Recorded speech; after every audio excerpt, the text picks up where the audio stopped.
सफेद मोतिया और काला मोतिया दोनों ही आंखों की बीमारियां हैं। दोनों से अंधापन हो सकता है, पर दोनों में फर्क क्या है, हम आज इसी बारे में बात करेंगे। सफेद मोतिया यानी मोतियाबिंद, और दूसरी भाषा में कहें तो कैटरैक्ट।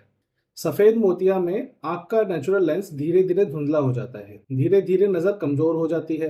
पेशेंट को लगता है जैसे वो गंदे या धुंधले शीशे के पीछे से देख रहा है।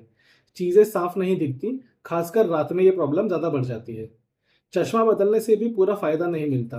लोग बार बार नंबर बदलवाते हैं, लेकिन कुछ ही महीनों में प्रॉब्लम फिर से शुरू हो जाती है और दिक्कत धीरे धीरे बढ़ती चली जाती है, क्योंकि प्रॉब्लम चश्मे में नहीं, आंख के अंदर के लेंस में है।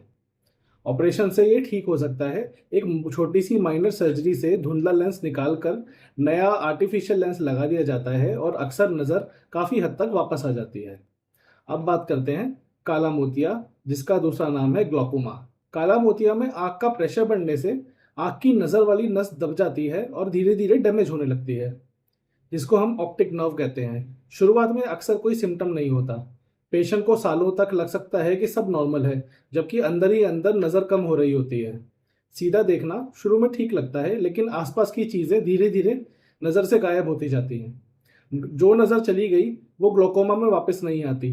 ट्रीटमेंट और ड्रॉप्स सिर्फ उस बची हुई नज़र को बचा सकते हैं जिसको अभी तक नुकसान नहीं हुआ है। तो आप अब डिफरेंस समझ गए होंगे। सफ़ेद मोतिया में लेंस खराब होता है और ऑपरेशन से ये ठीक हो सकता है, जबकि काला मोतिया में नज़र की नस, जिसको ऑप्टिक नर्व कहते हैं, वो ही परमानेंटली डैमेज हो जाती है, जिससे ये परमानेंट अंधापन हो सकता है।